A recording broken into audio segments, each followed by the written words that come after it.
құрметті ханымдар, мырзалар, ардақты ағайындар, құрметті бауырлар, достар, жастар, бүгінгі тойларыңыз құтты болсын деп, осы Бақтымбет Көкшегез елінде той екенін думан екенін білдіріп бір қол соғып қошеметтеп қойсаңыздар, жарасай ма ардақты ағайын?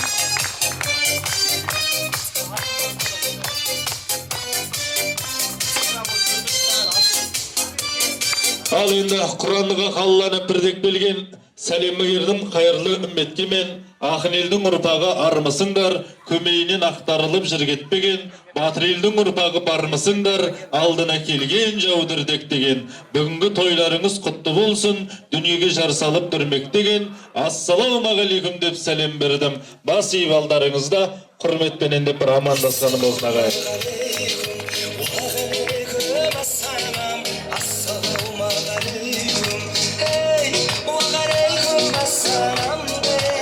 Ал енді баурайынан бақ кетпеген, байлауынан ат кетпеген, сабас сүт кетпеген, қойнауынан құт кетпеген, тастай салған таяғы тамыр жайып тал боп өсетін, жатып алған жалғыз тоқтысы жамыраған мал боп өсетін, осы тараздың төрінде, Көкшегездердің елінде ақ түйенің қарны жарылған күн, қуаныштың дабылы қағылған күн.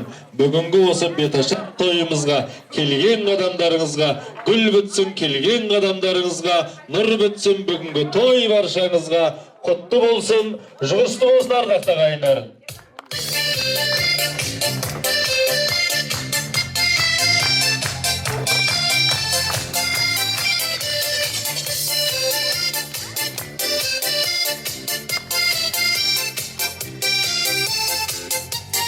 Ал енді құрметті ардақты ағайындар, ханымдар, мырзалар, мен енді осы тойымыздың төрінде жақсылап бата сұрасам деп отырмын. Осы қасиеті қауымелге қазық болған, өсиеті қауымелге асық болған, тентегін тезге тентіреген жүнгі салатын, ауызы дуалы, сөзі уәлі болған, осы бір ауыз сөзі боталы түйегі, бір ауыз сөзі құлынды беге татитын Барбол ағамыздан ақпата сұрайын. Осы бүгінгі тамаша тілегімізді, ниетімізді білдіріп, тойымыздың төрімізде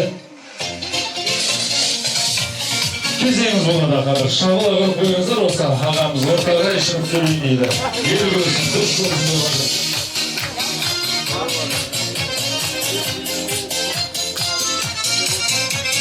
Ал енді рахмет бүгінгі ортаны сыйлап, осы елді сыйлап, халықты сыйлап, орныңыздан тұрып арнайы келіп отырсыз. Осы құрметті ағамызға бір қол соғып қошеметтеп қойып, олай болсын, тамаша батаңызға тілеңіздер.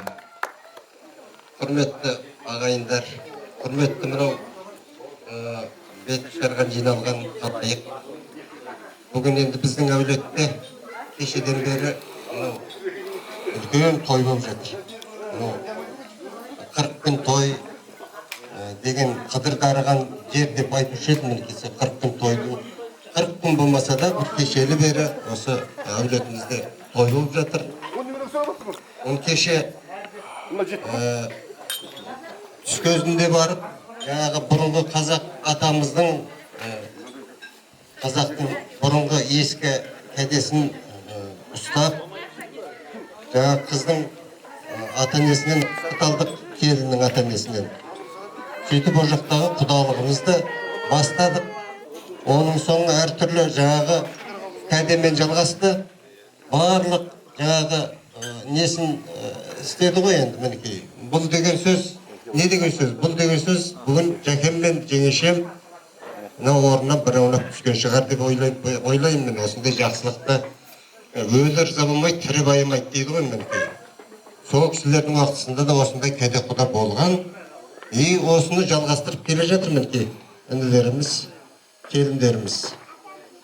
Осы енді ойлаймын, осы жаңағы династия ары қарай жалғастыра беретін шығар. Бұл тектіліктің бір белгісі. Екінің бірінің қолына келе бермеуі де мүмкін. Енді бұл мінекей бүгін беташар жасап отыр. Ағайындардың жолдас жарасы бар, ағайындар бар, құдағилар бар мінекей. Нұржан, мынау екі баламыз бен келініміздің жүрген қадамы жақсы болсын, бақытты болсын, өздерін бақытты қылсын. Енді кеше ғана кішкентай бала едің өзің, мінекей немерелі болып жатсың, келінді болып жатсың. Өткен баланың келінінде құдалықта да болдық. Қыздың несінде де болдық. Әйтеуір осы әңгілеріміздің арқасында аузымыз құрап келе жатыр. Мен кеше жақсы адамдармен кездестік, құдалармен кездестік. Қандай бір жақсы адамдар. Мұны жақсы жерден құда болған жақсы ғой енді. Барлықтарыңыздың бастарыңыз осында жақсылық келсін. Әр уақытта шаттықпен нұр төгіліп тұрсын әрқайсыларыңыздың жүзінде. Осындай бір жақсылықты беташар болсын, үлкен той болсын, сіздерге нәсіп етсін. Ал енді Құдайым оңдасын, әруақ қолдасын. Мынау ішкен жеген тіршіліктің бәрі осы жақсылыққа жайыла берсін. Екі бала бақытты болсын. Келінмен 1000 жасасын, 100 жасасын, 1000 жасасын ары қарай. Мінекей әулетімен 1000 жасайды дейді ғой. Сондай сіздерге де тілеймін. Аумин. Бар болғанымызға бір қол соғып қошеметтеп қойыңыздар. Айтылған тұлға тілеген ниетке қабыл болсын. Бүгінгі кереметтей осындай беташар рәсімін басын батамен бастап, жақсы тілегімен қоштап, бүгінгі елді, әулетті тереңінен қозғап, өнеге болатын, үлгі болатын, асыл сөздің аймағынан, қара сөздің қаймағынан салиқалы салмақты тілектерін білдіріп жатыр. Алла тағала осы қабыл қылсын дейміз, құрметті ардақты ағайындар. Осы алдағы астан дәмнен, сусыннан алып отырыңыздар. Осы бүгінгі Нұржан ағамыз бен Мәйкен апамыз осы сіздерге барын тосып, нарын тосып, осы дастарханда құстың сүтінен басқасының бәрі бар деп, алдағы астан дәмнен алып отырыңыздар, құрметті ағайындар. Ал енді мен, құрметті ағамыз тамаша батамен беріп жатыр ғой. Мен енді осы тойымыздың төр жағында әулеттің үлкен ағалары отыр, аңжаулықты аналары отыр. Сол кісілердің басты үлкендерінен жақсы бір тілектер сұрасам деп отырмын осы. Назип апам бар ма екен осы жерде? Қай жағында отыр екен Назип апам? Бәрекелді, қошемет. Осы әлемнің асылы болған, осы аңжаулығын кірлетпеген, ақ жүрегі елжіреген, үлкеннің жолын кеспеген, басынан жаулығын шешпеген Назип апамызға бір қол соғып қошеметтеп қойып, ақ тілегін тыңдап отырайық. Құрметті бүгінгі беташарға жиналған көпшілік, ағайын туысқандар, текжақтар, құда-құдағайлар, жастар, балалар айналайын. Бүгін Нұржан ағайын мен Мәйкен келіннің үйінде керемет жақсы жаңалық болып жатыр.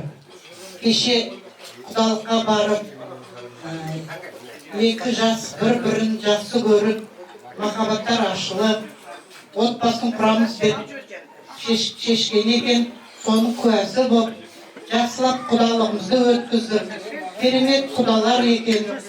Бар өздерінің ықыластарымен, пейілдерімен сондай бізге ұнады. Өзіміз сияқты қарапайым кісілер екен. Сөйтіп үйге келін түсірді. Мына бүгін беташарын жасайық деп отырмыз. Не тілеймін? Біздің әулетімізде жақсылық көп бола берсін. Мынау өсіп өніп келе жатқан кішкентай балаларымыз ер жетіп, келін алып жатыр. Қыздарымыз бойжетіп, ұзатылып жатыр.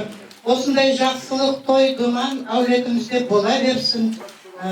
Соған куә болып біз шапқылап, аман есен жүре берейік. Мына түскен келініміз құтты келін болсын әулетімізге. Нұртілеу мен Айдана қызымыз бақытты болсын, дендері сау болсын, махаббаттары мәңгілік болсын. Тек қана жақсылық тілеймін. Үбірлі-шүбірлі болсын. Осындай қуаныш әрқайсыларының отбасыларына тілеймін. Бәрекелді, қол соғып қошеметтеп қойып, апаларымыздың ақ тілегі ниеті қабыл болсын. Тағы да әулеттің үлкендерінен бір тамаша тілек сұрайын осы. Мен білдірейін осы үлкеніміз деп кәнеке болса, құрметті ағаларға қарай. Апалар, сәл мен бұлай өтіп кетсін болай ма алды. Ал енді тойдан тойға, жақсылықтан жақсылыққа жетейік. Осы бүгінгі 5 уақыт намаз оқысаң, Алла есеп бергенің, 5 сағат той жасырсаң, ағайын есеп бергенің дейді. Осы тойымыздың төріндегі ардақты ағайындардың ақ тілегі қабыл болсын деп. Қол соғып қошеметтеп қойып кәнеке. Нұржан Мәйкен'е келін құтты болсын. Бағындыр айтып ақын жақсы сөз, жақсы қабыл болсын. Келініміз Yol açık. Den sağ olsun, yolu açık olsun, iş nesine sürünbüyorsun. Oylağında ağayın dost bağırın zamanı olsun, canaşır. Ben iş kılıyor, canaşır, olmasın, cansın. Kolay bereket.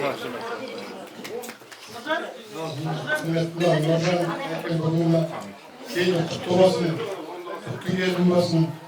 Dastarkanın arkasını jastıkka jayılıp, olsun tekrar toy olsun, öğretimiz toy olsun, toyda basımız jastık.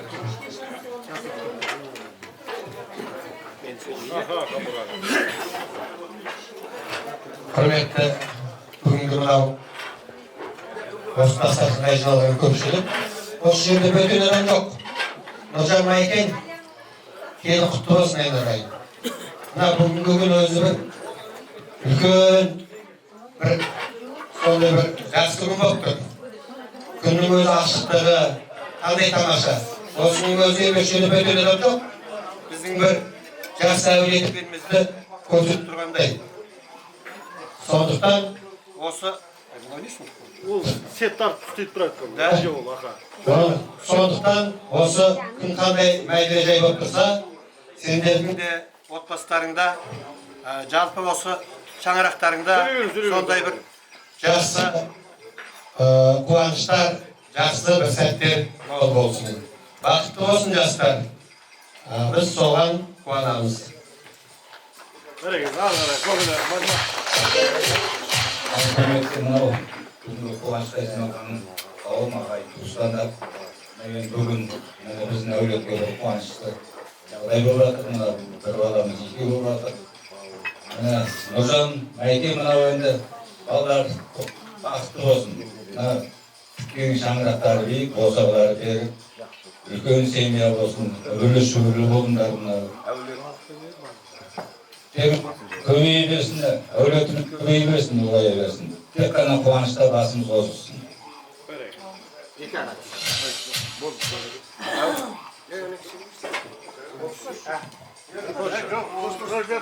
Ал берекет, рахмет, бір қол соғып көшімлікті қойып, Абрах ағайындарымыз жақсы тілектер білдіріп жатыр. Осы енді бүгінгі тойымыздың төрінде тағы да жақсы тілектерді, ниеттерді осы бүгінгі атамызды жалғасын осы аттастың артынан, көршілердің артынан тойымыздың төрінде тамаша тілегіңіз, ниетіңіз болсын бүгін. Ал енді құрметті ағайындар, Нұржанның туысқандары, бауырлары, мына бір түлек осы жерге келген кезде кішкентай ғана мектепке барған бала еді да. Ана бір екен алды военліктік тастап, осы жерге Майкен екеуі қоныс тепкен кезде кішкентай ғана балапан ертетіп, ел қатарына қосылып, бүгін мінекей орталарыңызға бір жоқ бар екен тастап құтты болсын. Нұржан жаңағыны айтып мен. Мына Байзақта Тайнау төбедеген жерде қаңдардың біздің дәуірімізге шейінгі екінші ғасырда болған қаңды патшалығының үлкен ордасы табылыпты. Сол ақырында сол қаңдар Путинге айтты, мен соны оқып едім. Сол қаңдар пешенектерден аталып бізде 10-шы ғасырда орысты тастатқан шығармады. Путиннің өзі мойындатты. Мінекей сондай жақсы жерден алыпсың, келіндеріміз мәңгізді құтты болсын. Таңгел деген сөз қазағы ең алда мәшін ойлап тапқан қалып қой, арбаны ойлап тапқан қалып екен деп, ана Қытай жазбаларында бар. Яғни өңген өскен жер ғой Қаңлы деген еді. Ал енді сол Қаңлыдан түскен келіндеріміз Құдай құт қылсын. Мынау әрбір келген қызға, келінге сұлдайсың, тастай батсын деп айтады. Мен соған өз басым келіспеймін. Ол сұлдайсың, тастай батпай-ақ қойсын, сол Нұртілеудің кеудесіндегі лаухары болсын. Анау Майкеннің көмекшісі болсын. Майкен мен Нұржан осы Нұртілеу екеуіне қуаныш көрсін, қызықтасын. Сондықтан да ешқашанда қыздарыңызды берген кезде мен енді мұғалім болған едім. Сұлдайсың, тастай батсын деп емес, сол жерде төбесінде жауһар болып қадалсын сол шаңыраққа. Нұры болсын деп şuağı olsun dep sonday mına жаңадан түсіп жатқан келін сондай болсын сіздерге. Шуақты болса, ол сіздерге күлімдеп қарайды. Судай сіңіп кетсе, ол неге түсінбей қаласыздар ғой. Сондықтан да біреудің мәпелеп аялап өсірген қызы біздің ауылға, енді осы ауылға қыз болып, ерке қыз болсын. Ал енді Мәйкен айналайын естіп жатсың ба, қолыңыз арып, тіліңнің қысқарғаны құтты болсын. Нұрекең енді анандай шойттықпен жүрмейді. Жинақы болып жүреді. Жиналғаны құтты болсын. Құдай ұзағынан сүйіктіріп, ұрпағымен мың жасаған дейді Лұқпан Кәкім. Ұрпақтарымен мың жасай бер. Нұрекең. Яғни өмірлі шүмірлі бол. Солардың енді Құдай қаласа, соларды енді анау кішкентай машинаны балабақшаға мектепке тасып жүре берсін біздің қыздар. Құдай бәріміздің шаңырақтарымызда еліміз аман жұртымыз тыныш болсын. Шат шадыман әдемі күлкімен өмір сүре беріңіздер. Көп жасаңыздар. Ай, бәрекелді бір қол соғып қошеметтеп қойып, құрметті ардақты ағаларымызға, әулеттің үлкендеріне міне жақсы тілектерің, ниеттеріңіз қабыл болсын дегіміз келеді. Осы жасай беріңіздер, Жамбылдың жүздеген жасына жетіңіздер, құрметті ағалар болса. Тойдан тойға, жақсылықтан жақсылыққа, қуаныштан қуанышқа аттай шауып жүріп Алла нәсіп етсін дегіміз келеді. Айтылған тілектер, ниеттер қабыл болсын, құрметті ағайындар. Алдағы астан дәмнен бір алып қойып отырыңыздар. Достар, құрдастар керек. Қашанымыз тартып өтейік. Ауыздарыңыз дәмді болсын, құлақтарыңыз әнде болсын. Жаман келсе дау салат, жақсы келсе ән салат дейді. Осы бүгінгі бақытымен Көкшегіз еліндегі той баршаға тағы да құтты болсын ағайын.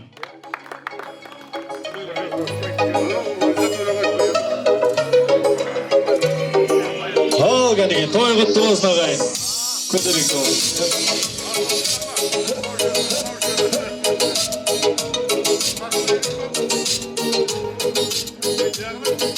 Кездескенде ақ жүзіңе шағылған күн нұрына қайран қалып кетіп сезімімді күмән санап жаңылған батылым жоқ болғаныма өкінем кімге барып кімге айтып кімге барып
Bereketler rahmet.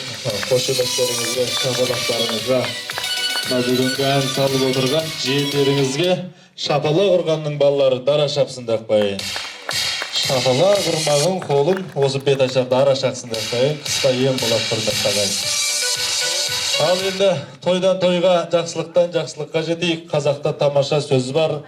Атаң болған қандай жақсы көзі қойыл көненің, әжең болған қандай жақсы құрт пенен май жегенің, анаң болған қандай жақсы сүйенерің сенерің, әкең болған қандай жақсы орындалар дегенің, ағаң болған қандай жақсы өр мінезді табанды, әкпең болған қандай жақсы асқақтатар бағаңды, қарындасың болған жақсы түзеп берер жағаңды, інің болған қандай жақсы бірге басар қадамды, адам болған қандай жақсы сан сынақты жеңетін, адал болған қандай жақсы жан шуағын төгетін, бақыт болған қандай жақсы көп күттіріп келетін, уақыт болған қандай жақсы сол бақытты көретін дейді құрметті ағайындар.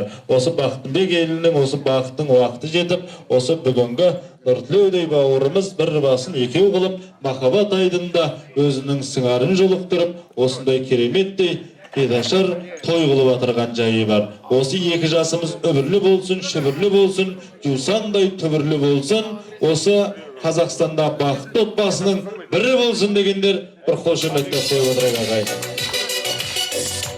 Ал енді мен үлкен ағаларымыз, ардақты көкелеріміз тамаша тілек білдірді.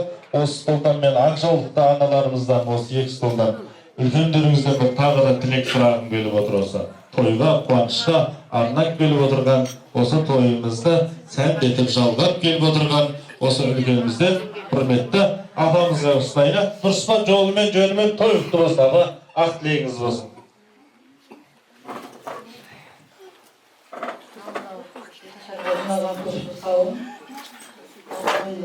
Нұртілеуіміз кешірімі сау жүрген кішкентай бала енді бүгінгі ер жетіп, әулетін қуантып, әке-шешесін қуантып, бір басын екеу келіп жүрген шаңырағы биік болсын, керегесі кең болсын, іші толған жақсылық пенен сәби үніне тола берсін. Барлықтарыңызға жақсылық тілеймін. Тойдан тойға жете берейік, аман есен болайық. Қазақтың егер тойы таусылмасын. Бәрекелді рахмет тілектеріңізге, ниеттеріңізге, әрмен қарай аптықелер, апалар кәнеке. Қасымен, жолымен, наусылмен кәнеке, үлкен апаларымыз. Жаңа сөйлеген кісі танисыздар ма, танымайсыздар ма? Гүлбала жешем ғой, Алғар ағамыздың үйіндегі жешем. Кейбір қыздар көрмей дейтін сыртта жүрді ғой қыздар. Гүлбала. Гүлбала апамызға бір қошеметтен қойайық. Рахмет апамызда. Ал үлкен аста бәрде келе жатыр екен, науында қойдың басы, қонақтың асы дейді құрметті ағайындар. Олай болса, қазақтың ұлттық тағамы ет келе жатыр екен.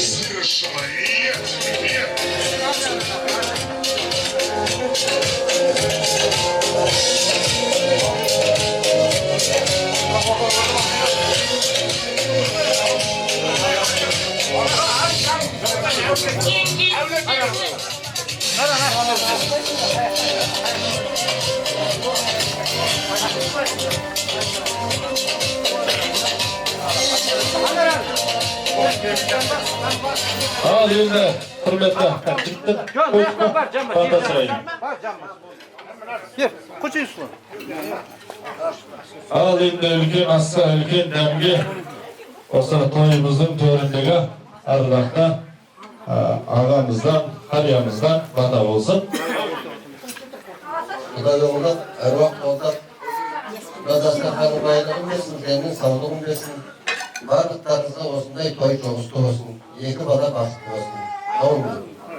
Аумин бәрекелді. Ал енді тілегімізді әрмен қарай жалғастыратын ағалар, әкпелер бар ма? Бауырлар кәнеке. Үлгенімізді аға бір жақсы тілек білдіріп отыр. Кетке апа, ас келгенше, дәм келгенше, тойға жетейік.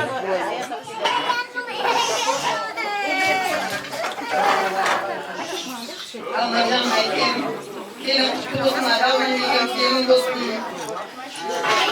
Өкілі шүкір болсын, Алла бақыт болсын.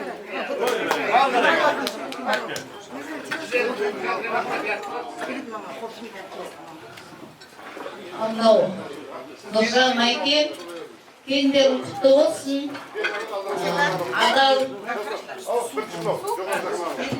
Адал инабатты келін болсын. Жастар бақытты болсын. Мына тіккен шаңырақтары биік, босағалары берік болсын. Ағайын туысқа жағымды, сондай Қазақстанның бір ең жақсы мемлекеттің жақсы семьяларының бірі болсын. Үйлерінде тек қана қуаныш той болсын, тойларын тойға ұлассын. Бәрекелді, рахмет, құрметті ағалар, әкпелер кәнекей. Арымызбен, нарымызбен, құрметпен осы тойымыздың төрінде жақсы тілек десеңіздер, осы үнді ақшамды өздеріңізге сатайын. Аста дәмді келіп отыр. Елмер әкпемен бір қол соғып қошеметтеп қойшы осы тойда. Елмер әкпем заттек. Алматтан осы арнайы Алатаудан Қаратауға аттан басын бұрып, бүгінгі бауырдың тойы деп келіп отырған осы әкпеміздің ақ тілегі қалды. Бүгін сөйледі ғой.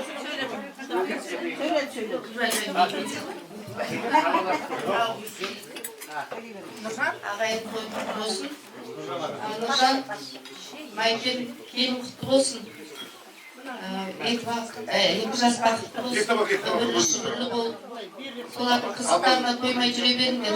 Әрқашан жақсылықта осындай той болғанда бас қоса берейік. Бәрекелді, рахмет. Әуелді тойымыздың төрінде асмен бүгінгі осы алдағы астан дәмнен алып отырайық. Мынау әкпелеріміз келіп отыр, жақсы тілектермен, ниеттермен. Ал енді тойдан тойға жетейік, құрметті ағайындар. Барша қалғандарымыз осы тілекке, ниетке қосылып отырайық. Апалар өкпелейіш жоқ па? Майра жеңгеміз кәнекей.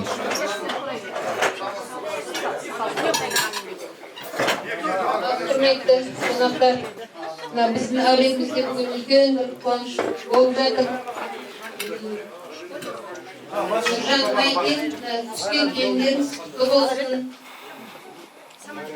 Ойларыңыздан шықсын, әрқашан сіздерді қуантып жүрсін, бірлі шүбірлі болсын, қатарларының алды болсын, дендері сау болып, әрқашан өз әулетімізде тек жақсылық той бола берсін. Бәрекелді, ары қарай екен. Бар ма?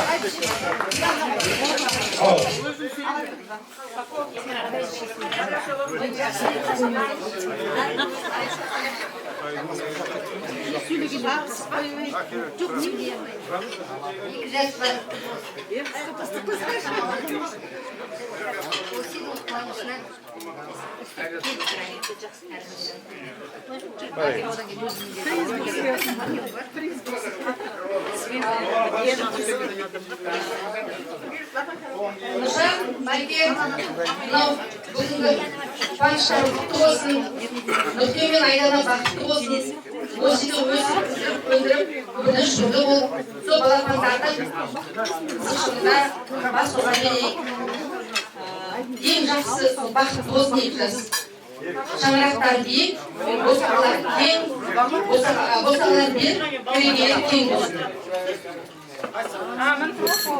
Бәрекелді, рахмет, ағаларымыздың ақ тілегі қабыл болсын, құрметті айтылып отырған ағалар, әкпелер.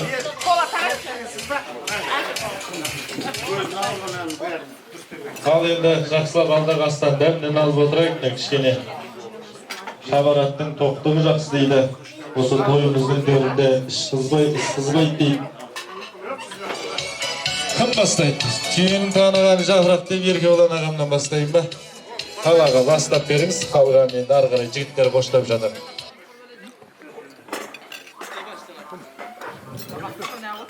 Ассалаумағалейкум, ағайын туысқандар. Мынау бүгінгі түсіп жатқан келін құтты болсын. 2 жас бақытты болсын. Құда мың жылдық болсын. Алла қаласа осындай келіндер түсе берсін, осы 72 жылдарда. Сол қуаныштарда, жақсылықтарда өстіп бас қосып, ойлай берді. Құтты болсын Нұржан бауырым.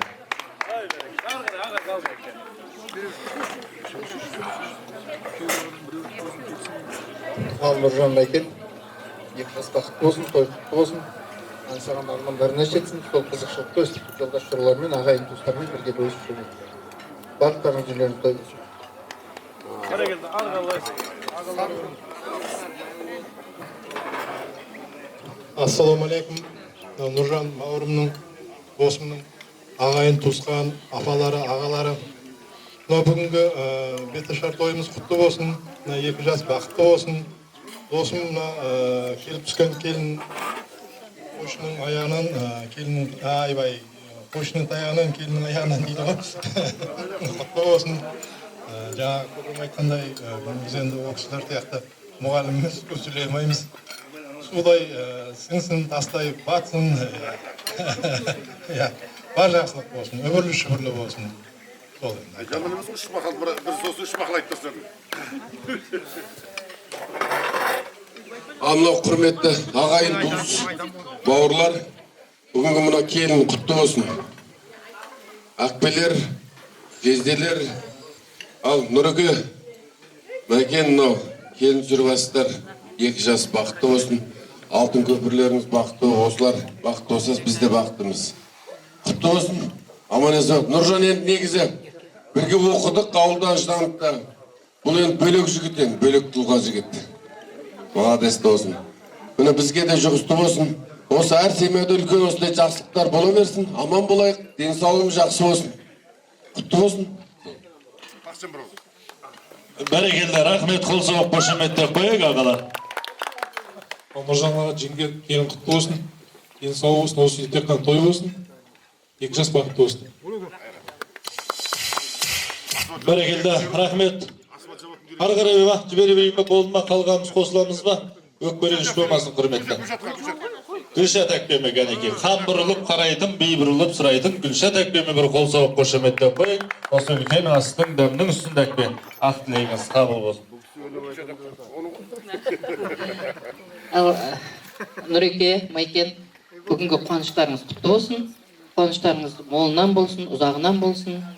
2 жас бақытты болсын. Осы үйді бақытты қылсын, өзі бақытты болсын. Келген келіннің. Келіннің аяғынан дейді. Осы үйдің шаңыраққа тек бақытпен, қуанышпен, тек жақсылыққа келсін. Сіздердің қуаныштарыңызды бірге бөлісіп бізде жүре берейік. Жақсылық бола берсін. Ал бәрекелді, рахмет. Жоғар жақтағы ағалардың ақ тілегі қабыл болсын. Мынау енді тойымыздың төріндегі. Бұл да құрдас ағаларымыз ғой.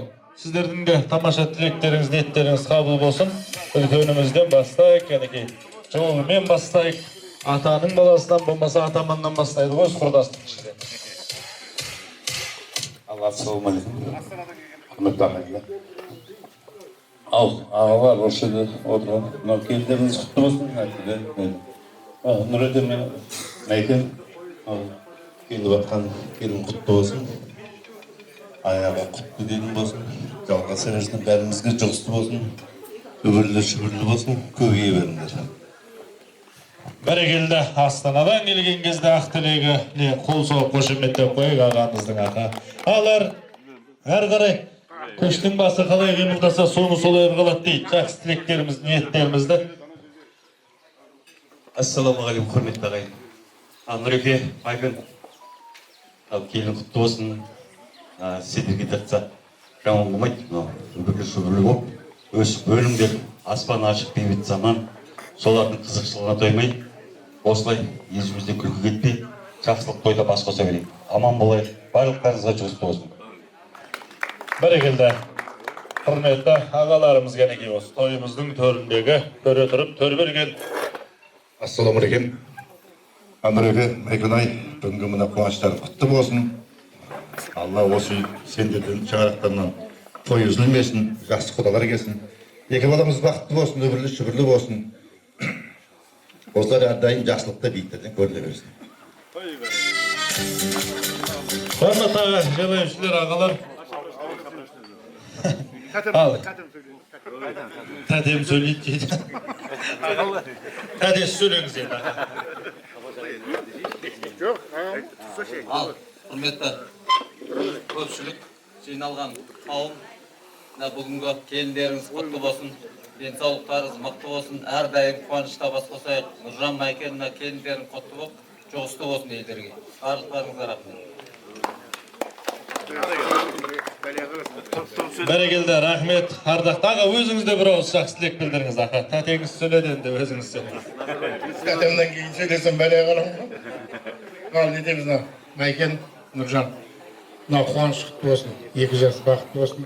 Келіннің аяғынан қойшының таяғынан аяғы қадамы құтты болсын. Барлықтарыңызға осындай жақсылық, қуаныш тілейміз.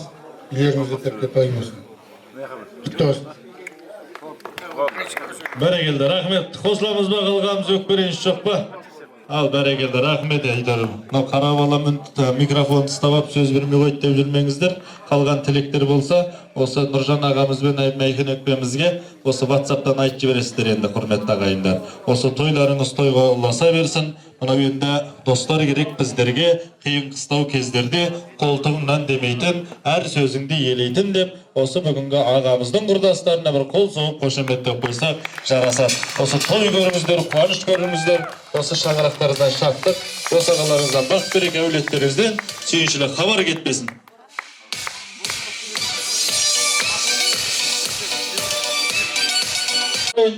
Қалғамыз орнымызда отырып, әрмен қарай беташар рәсім бастай берсек, рұқсат па, құрметті ағайындар? Ақылдасып келіскен тон кетті болмас дейді. Осы енді мен тойымыздың төріндегі үлкен қариямызға үлкен асқа бата сұрайын. Сонымен енді әрмен қарай беташар рәсім бастауға қарекетіміз жасай берейік. Ал, көз жүден сұрайық, ағамызда. Әумин деп бір бата беріңіз астын. Әумин. Жаратқан Алла, осы түскен келіннің құдай, қойшының аяғынан, қойшының таяғынан, келіннің аяғынан дейді қазақ. Құдай аяғынан берсін. Өмір Нұржанның осы шаңырағының барлығы іші ол қызға шүпірлеп тола берсін. Нұржан мен Майкеннің өмір жасы ұзақ болып, солардың қызығына тоймай жүре берсін, немере көрсін, Нұржан мен Майкен шөбере көрсін. Немересін тағы да көрсін, соның кейін бар артаға кете берсін. Ау мен Алла. Ой, бәрекелді, ма күш. Әдемі батыр. Ал енді рахмет, құрметті ардақты ағайындар. Мынау енді осы орнымыздан тапжылмай, қозғалмай, бүгінгі енді беташар рәсім бастауға рұқсат етіңіздер. Бүгінгі басты мақсатымыз осы келінді келген елімен, түскен жерімен, жақсылап әулетімен бір таныстырып шығу, құрметті ағайындар. Мынау енді келін келді ауылға келіңіздер, көрімдікті аямай беріңіздер, шашын шашып шықырлатып теңгеденде доллардан да дұши төгіңіздер деп, тойымыздың төріне қарай сіздердің қошеметтеріңізбен, ыстық ықыластарыңызбен, қолтық сүйген қош жеңгесімен ақ келінді ортаға алдырайық ағайын.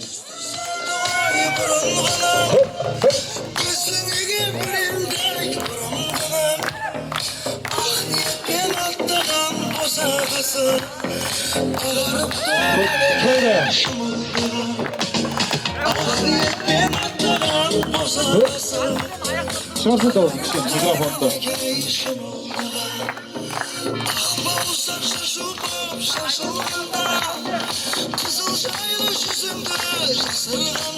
Müzikten da olsun şarkı şey. Al hoşumetle koyuk ağay.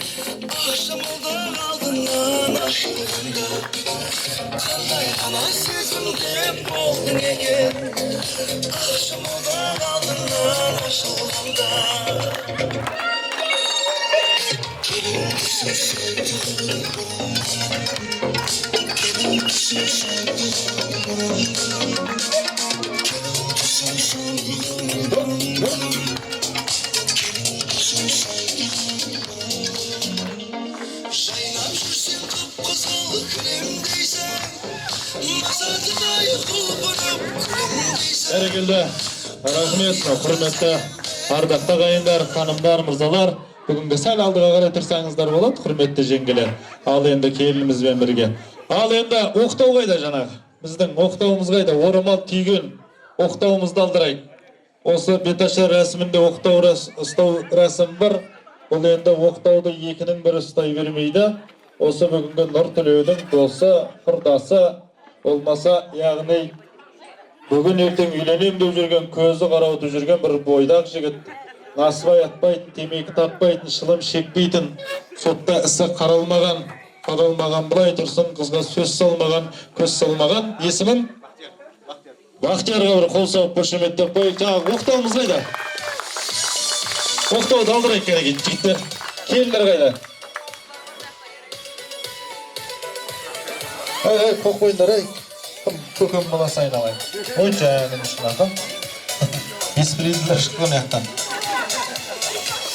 Ал енді, құрметті ардақты ағайындар, осы той баршаларыңызға құтты болсын, жұғысты болсын. Осы тойдан тойға жақсылықтан жетейік. Бүгінгі енді оқтауымыз келсе, оқтауымызды алдырайық кенекей. Әкелгені. Аз папаңды ал енді жақсылап кәнеге осы құрметті ағайындар, осы тойыңызды кім? Әкел, кім боласың айналайын? Айналайын микрофонымыз 60 мың теңге тұрады. Баланың әкесі бар ма, или шешесі бар ма? Ал, рахмет енді. Рахметтерді 5 қап жел болады дейді, соны бір өз ойдың ал. Ал енді рахмет, құрметті. Жақсылап жеңілер түйіп беріңіздер, ақы бұрын соңында түйген жүрсіздер енді, оқта ұстаған жүрсіздер. Бірінші ұстап тұрсыздар, масқара. Шапала құрып қойыңыздар, жақсылап ана шетіне түйіп беріңіздер. Ал енді қол соғып қошеметтеп қой. Сен арғы жағына қарай шығып алсаң дұрыс болар еді негізі, ақа. Қол соғып қошеметтеп қой, құрметті ардақты ағайындар, ханымдар, мырзалар, мынау сыртта есік алда жүрген кәнекей. Ал енді осы тойымыздың төрінде маған мынау қағастап тұратын жігіттер бар ма? Арнайы 2000 теңге берем, сразу айтайын. Одан артық бермеймін. Кім бар? Любой жігіт кеп ұстап тұра берді болды. Шапала құрып қойыңыздар, мақұл мені. Оң жағына қарай шығып ал.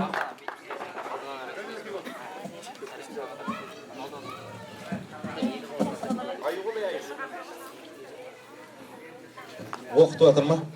Оқытудың өзі тәжірибесі бар, сондай бар.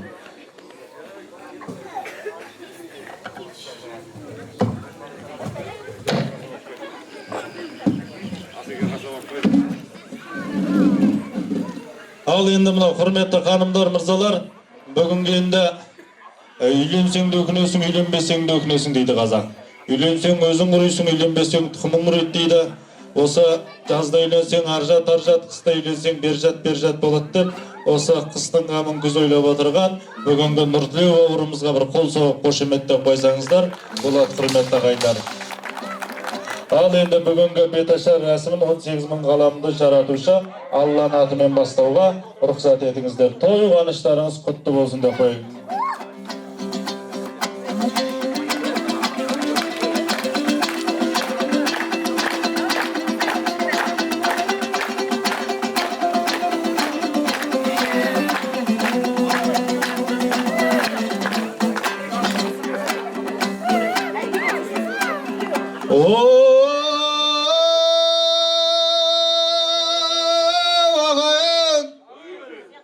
Ай, бәрекелді өз тайын ұшағыдан мен осы жерде өзімді. Кішкене айғайлап қойсаңыздар, кішкене аға, кішкене шапала құрып қол соғып қошеметтеп қойыңыздар ағайын. Мынау шөк деген сөздің өзі көтерем түйеге дем береді, күш береді дейді. Азан шақырып отқан жоқпын, сондықтан енді беташар той айқайлап, пайпайлап, айқай қайда, шу қайда, думан қайда, ду қайда деген қазақтың ұрпағымыз ағайындар. Ал кеттік.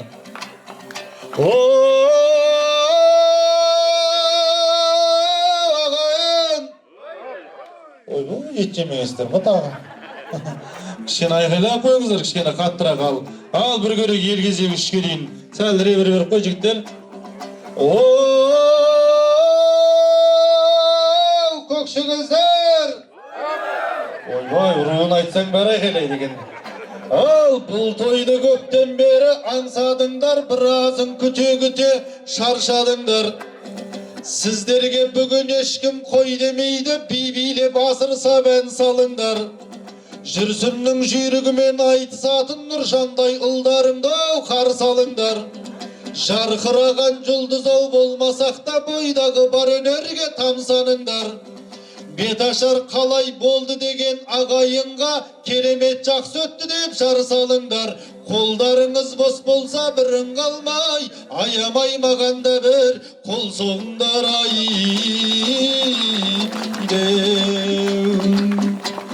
О, төбелден озар шіркін қасқа қайда, қасқалар аламанды бастамай ма? Нұр тілеудей ұлым бүгін үйлендірген, бір шапалақ Нұржандай жақсағайға. Келініңіз құтты болсын деп айтайық, Мәйкендей осындағы жақсы апайға. Бұл тойдың жалғасын табайықшы, Тараздағы ең қымбат Бақсарайда. Бұл тойға Тұрсынбек Қабатыпты шақырыпты, ол заказбен кетіп қапты Қостанайға. Шаншардағы Туканы алдырар ет, ол казино ойнап жатыр Қапшағайда. Ринат пенен Балғынбекті шақырар ет, шал болды қояқ түскен Ақсамайға. Алла қалап ағайын өзім келдім, Нұржанда бір тойынға бастамай ма? Қанағат тұтып отса мына елім, ақынын шапалақпен қостамай ма ай.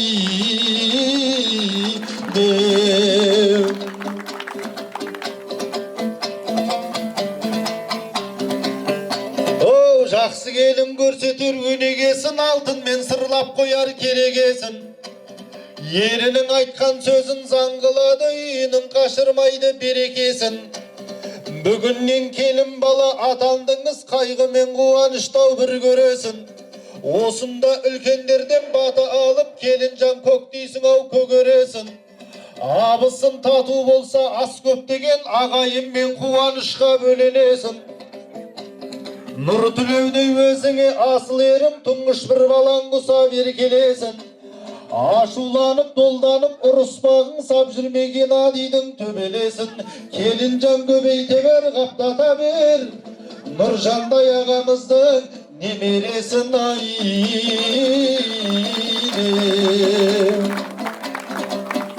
Ол өлеңді созбаған соң сыра қатты, әр сөзден жібермейін тымақ атты.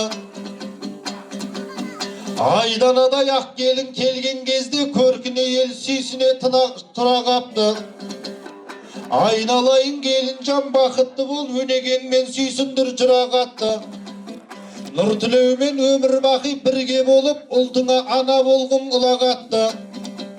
Қалайша қыран қыстай жүр тілемес, ағайын мен емес мұна тойда іркілереш. Таразым қазағыма құтты жер ғой, бұндай жердің бақытын кім тілемес. Бақтым бет Көкшегездің аулына түскен қыздың жаман келін болуы мүмкін емес. Қарағым айналайын егіз қалқа, өсек сөзді жүрмеңдер өгіз қарда. Келін жан құйған шайың балдай болып, дастарханнан кетпесін семіз қарға. Көркіңе көрген жанның көзі тойып, Мәйкеннің келін ай дегіз қалқа. Келін жан белгілі ғой күймейтінің, Нұр тілеуден басқа ешкімді сүймейтінің. Жары болғың, жан болғың, ашуына тимейтұғын. Бұл елге қасқыр келін болып жүрме, келіп ап бір әулетті билейтұғын. Бұл елге аңғал келін болып жүрме, аяғымен қамырды илейтұғын. Бұл елге шолжан келін болып жүрме, шортиктан басқа ештеңе кимейтұғын. Мәйкендей анамыздай ағана бол, ерінің басын төрге сүйрейтұғын ай.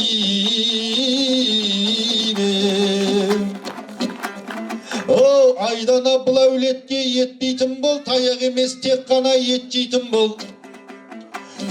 Қайын жұртым бақытты болсын десең, төркіңне 5 жылда бір беттейтін бол. Нөмерімді сұраған жігіттерге, байым бар телефоным жоқ дейтін бол. Үйіңнің күл қоқсын ешкім жоқта, көршілердің шарбағына төкпейтін бол. Ел ішінде төстен ап бетке шауып, жақсы еркектің түбіне жетпейтін бол.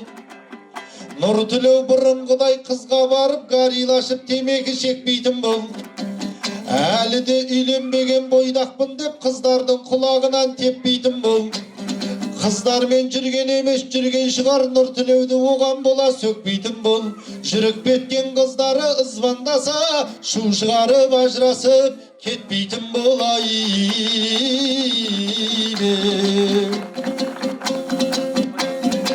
Қаршы топты жаратын, шал құйрықтай шабатын, насихат айтсын келінге, Нұржан деген нарақын, ағайын жұрт қайды екен, шапалағын соғатын. Кел сап болма, келін бол, ел жұртыңа жағатын, ошақтың отын сөндірмей, нандың өзі көметін, банкін өзі жабатын, ерте тұрар келін бол, есік алдын ыспыртып, екі сиыр сауатын, ата-анасын ардақтап, алақанға салатын, күйеуіңнің жары бол, бақ жұлдызын жағатын, мазарға дейін хан емес, базарға дейін баратын, кезің келді келін жан, ару ана болатын, күн сайын жарың ғашық боп, жыл сайын бала табатын, бір ұлың болсын министр, бір ұлың болсын замәкім, ана бақты бұйырсын, ел алғысын алатын, алтын құрсақ ана бол, алтын алқа тағатын, алтын құрсақ ана бол, алтын алқа тағатын. Айт келін, ау айт келін, аттың басын тарт келін, сауысқаннан сақ келін, осы әулетке бақ келін, мен де келдім бабыма, бетіңді ашып берейін, сәлем еткен келін жан, көпшілікке бір сәлем, көпшілікке бір сәлем деп осында отырған барша жиылған ағайын жекжат құдаларға барлығына бір жақсылап сәлем етісіп қойыңыздар кенекей. Көптен бері сәлем салмаңыздар ма? Кішкене иіліп қойсаңыздар, ай бәрекелді. Ал енді мынау құрметті ағайындар, бісміллә деп бет ашарымыз басталды. Аттарыңызды атап, түстеріңізді түстейміз. Мынау үлкен кісілер естімей қалдым демеңіздер. Мынау негізі көп жағдайда үлкен кісілер естімей қалмайды екен. Өздерінің аттарын ұмытып қалатын кісілер де болады екен ағайындар. Сондықтан жанындағы кісіні түртіп қойыңыздар. Менің атым кім еді, мен айттым ба десеңіз де ешкім қалмайды деп ойлаймыз.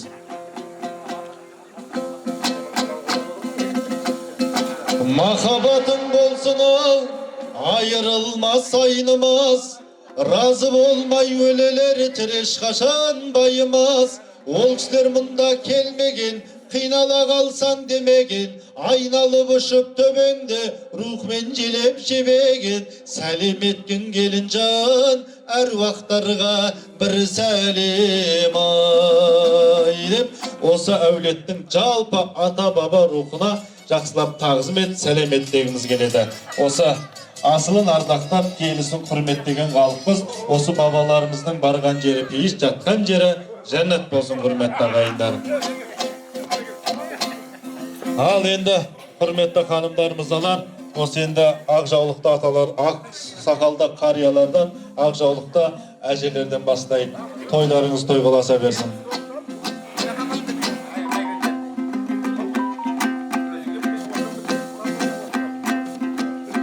Құймағылақ көсем тіл қарттарым-ай, іштеріңде сыр жатыр ақтарылмай. Өсірген өсетіңмен батадығаң, құлағымда әлі тұр жатталып-ай. Ата-апалар бұл тойға қош келдіңдер, шаттықта жүріңіздер шаттанып-ай. Отырар тойын тойлар шаққа жетіп, ұл мен қызды жүріңдер нақтанып-ай. Қариялар азайып бара жатыр, осы бір айтқан сөзден сақта Құдай. Ақылшысы ауылдың, ақылшысы қауымның, осында отыр қариялар, сыйлай қарттар қауымын. Жасы үлкен атамыз, қабыл болсын батаңыз, бұл кісінің алдында бала болып жатамыз. Ауырмаса беліңіз, ата-апаларға сәлем беріңіз ай деп, осы тойымыздың төрінде ақшашы артық жібектен, ақ бесік алтын түбекпен, қарусыз ақсыт емізіп, құрсағында түнеткен. Періште сәби күніңде түсірмей қаққан білектен, жұмаққа барар жолым деп, ерін сыйлаған ізетпен деп, осы Назипа апасы бастаған, Барбол атасы, Майра апасы, Ербол Рая апасы, Ильяс Гүлсынай, Қараш Гүлназ, Айман апасы, Гүлбала апасы, Ділдахан апасы, Ержан Кәмшат, Тойшан Роза, Диас Жазира, Мұрат Баян, Рашид Күлзира, Мұхит Ғалия,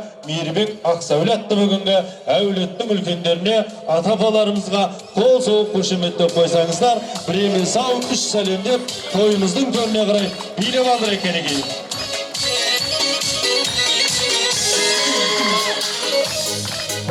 Мінекей, ағалар қайда, ағалар.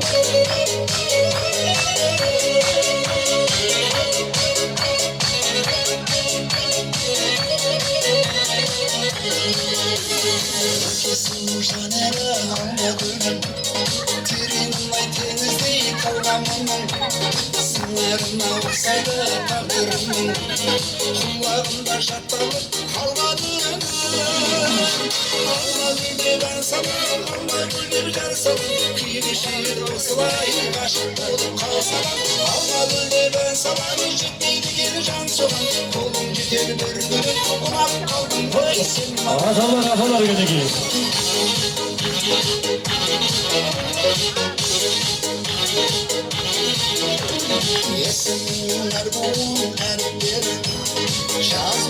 Ой, бәрекелді, аталарымызға, апаларымызға бір қол соғып қошеметтеп қойықшы, ардақты ағайындар. Рахмет. Мынау екі иығын қимылдатып 2000 теңгеден толтырып кеткен апаларымызға бір қол соғып қошеметтеп қойып, құрметті.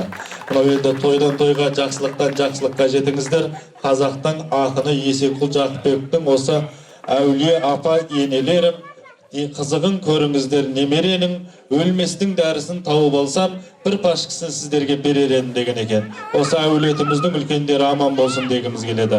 Тойдан тойға, жақсылықтан жақсылыққа жетіңіздер. Мына қай соғыс екен белгісіз, баяғы бір соғыста осы неміс қазақ орыс шөм пленумға салып қапты, құрметті ағайындар. Сөйтіп сұрап жатыр дейді немістен, қалай өлтіруге болады? Қалауың бойынша өлтіреміз, қалауыңызды айтыңыздар деп. Сөйтсе неміс айтыпты, біз жақта дарға тарту деген бар, сол бойымен өлтірсеңіздер болады деп. Орыс айтыпты, біз жақта басты шабу деген дәстүр бар, басымды алсаңыздар болады деп. Үшінші бір аңғал қазақ болса керек, сенбей сұрап жатыр дейді.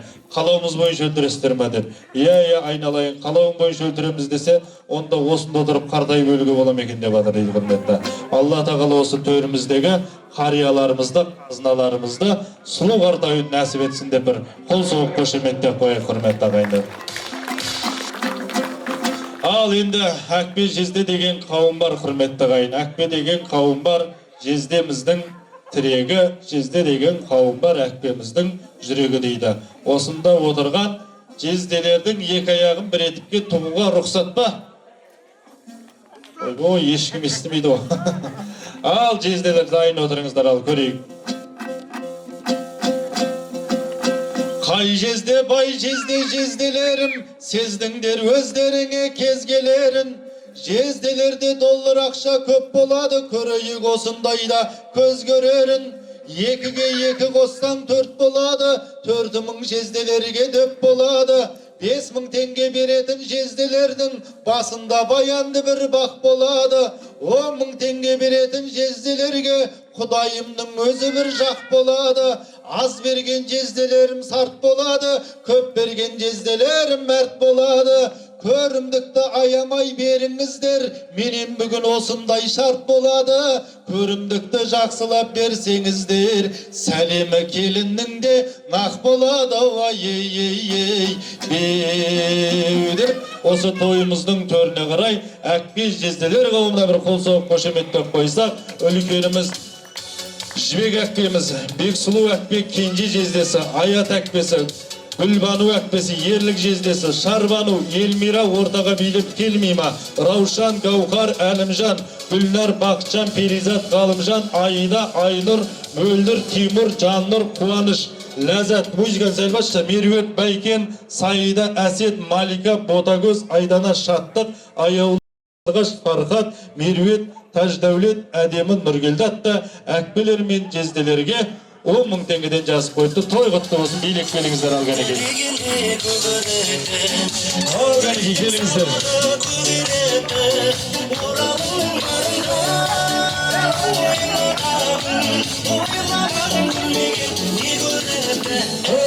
Жаным, ай жаным, асыл жаным, керек емес өзіңнен басқа жаным. Ай жаным, асыл жаным, керек емес өзіңнен басқа жаным.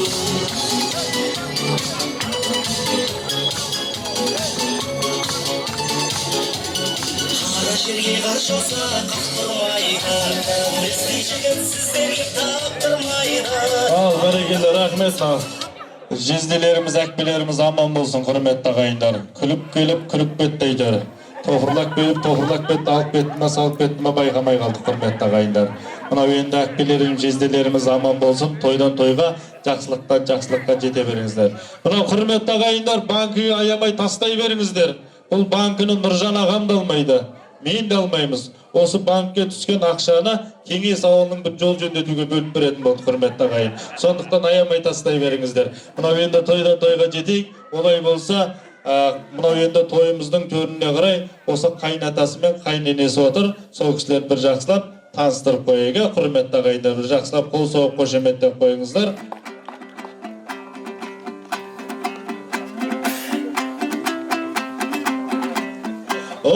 Құдайым бәрімізді иықтетсін, осындайда абыройда үйіп төксін. Шапалақ ұрмай атқан аталардың бір айлық зарплатасы күйік бетсін. Шапалақ ұрмай атқан апалардың кәлешін басқа біреу күйік бетсін. Шапалақ ұрмай атқан ағалардың электрик светін күйік бетсін. Шапалақ ұрмай атқан жеңгелерге ағалардың удары тиіп кетсін. Шапалақ ұрмай тұрған бойдақ жігіттердің қыздары басқа жанды сүйіп кетсін. Осы тілегім қабыл болсын демесеңдер, ағайын шапалағын ұрып соқсын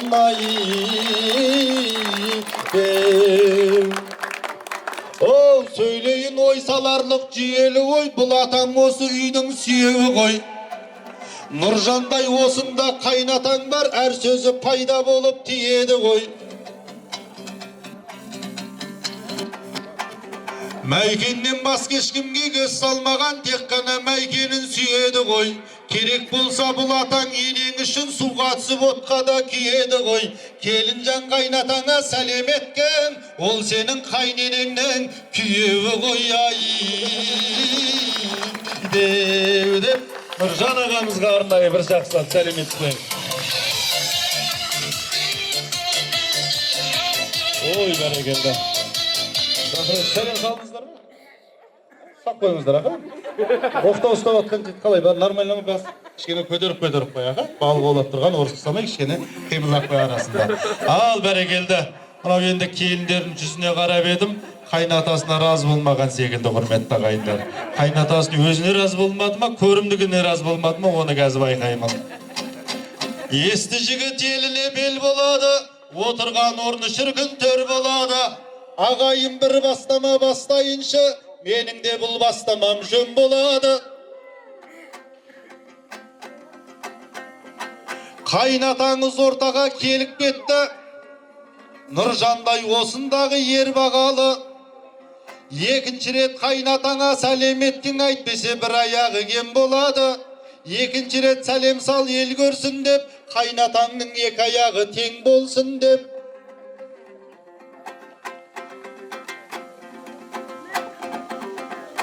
Жігіт емес бұл атаң желік қуған, қарағымда қара құйрық елік қуған.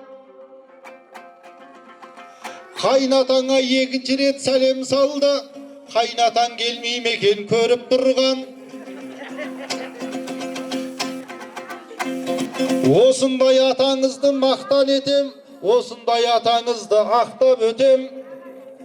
Нұржандай қайнатаңа сәлем еткен, әрқашан қайнатаңды мақтап өтем.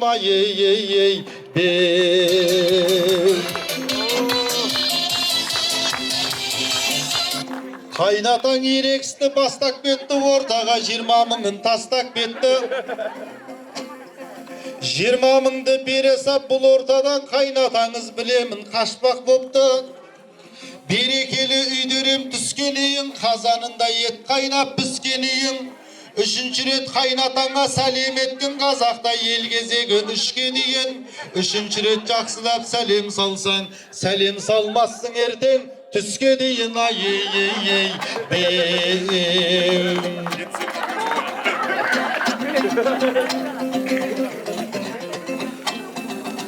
Ал, бәрекелді, рахмет. Құрметті ардақты ағайындар, болды аға.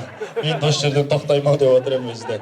Мынау енді осы бүгінгі қайнатаңыздың аты есімі Нұржан, елге елеулі, халыққа қалаулы, төре тұрып төр берген, қожа тұрып қол берген, бектер тұрып жол берген, бөрімін дегендерді бөрікпен ұрып өңгерген, топтан әлік, тойдан желік іздемейтін, сұңқар дауысты тұлпар шабысты қайнатаңызға бір сәлеметсіз қойыңыздар, құрметті ағайындар.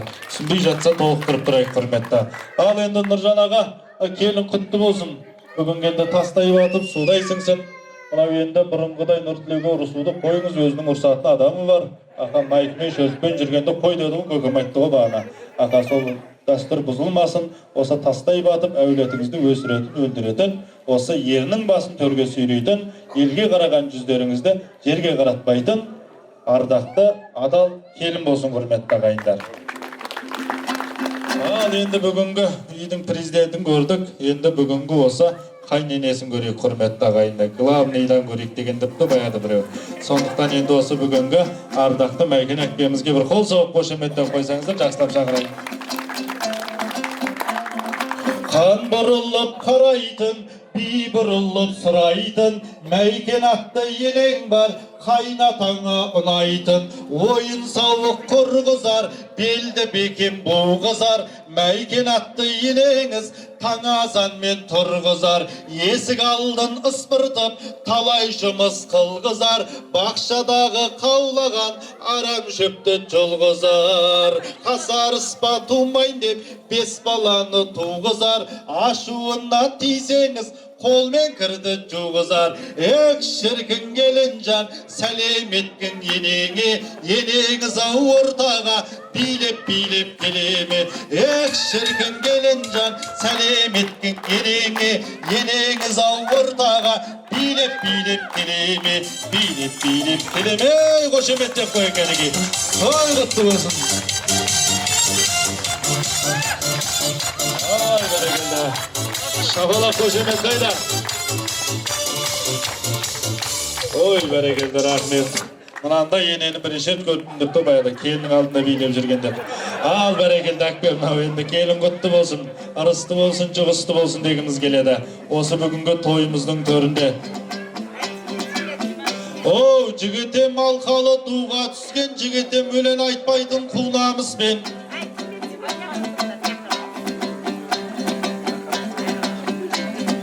Мәйкенде әкпеміз билек белді, билек бетті ортада тулап іштен.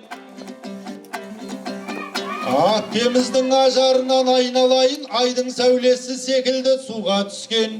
Өзі де жұп-жұмсақ жан екен ғой, жас қозының етіндей буға піскен. Мәйкен әкпем қиылып тұр қасыма кеп, Бағдәулет тұна берсін басыңа деп. Билек белді ортаға, билек бетті әйтеуір тосыла кеп. Бүгінгі келініңіз құтты болсын, жүздеген жамбылдың жасына жет. Құдай-ау Мадоннадан қай жерігем, сұлулығы тұр дерем тасына көп. Мен жаңа алғашқыда ойлақ қаппын, Нұртілеу алған қыз осы ма деп ай. Деп екінші рет бір жақсылап сәлеметсіз қойыңыздар кәнеке. Ардақты бүгінгі Мәйкен әкпеміз кәнеке. Билек әкпеміз той құтты болсын.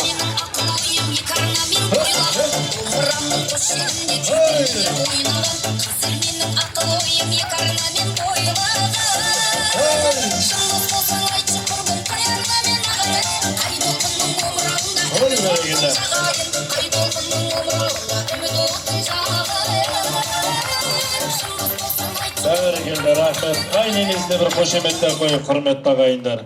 Мынау енді ұлың арам болса да қазақ айтады, келінің адал болсын дейді. Әкпе осы келін адал болсын дегіміз келеді. Біреу ысылдап, біреу пысылдап жүруден Құдай аулақ қылсын дегіміз келеді. Осы келіңіз тастай батып, судай сіңіп, осы өзіңізді төрге қарай сүйрейтін, өзіңіздің ізіңізбен жүретін дегдар ана бола берсін дегіміз келеді. Ал енді осы бүгінгі тойдан тойға жетейік. Мынау енді әрмен қарай жақсы тілектерімізді жалғайық, сәлемдерімізді салдырайық, құрметті ағайын. Мен емес мына тойда майдаланар, өлеңді мен айтайын ойда қалар. Келін жан байқайсың ба айналаңда, сап түзеп тұр абысын мен қайна қалар. Келінің көктегі күнге балар, інісін аспандағы айға балар. Büyürse eli talay kolunuzdan şıp derlep bul kişiler şayga kanar. Kelincan jaksılap selam salsan, şıkkalı durabısın kaynagalar aykayakı dep. Osu toyumuzun töründe ağa jengilere Ulan Nurgül, Talgat Gülmaral, Jambıl Bak.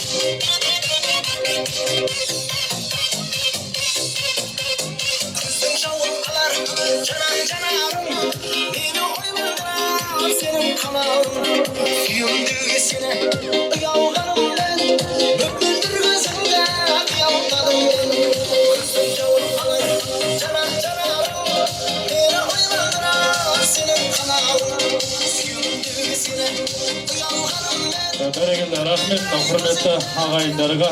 Осы 5 вакыт намаз оқсаң, Аллаға есеп бергенің, 5 сағат той жасасаң, ағайынға есеп бергенің дейді.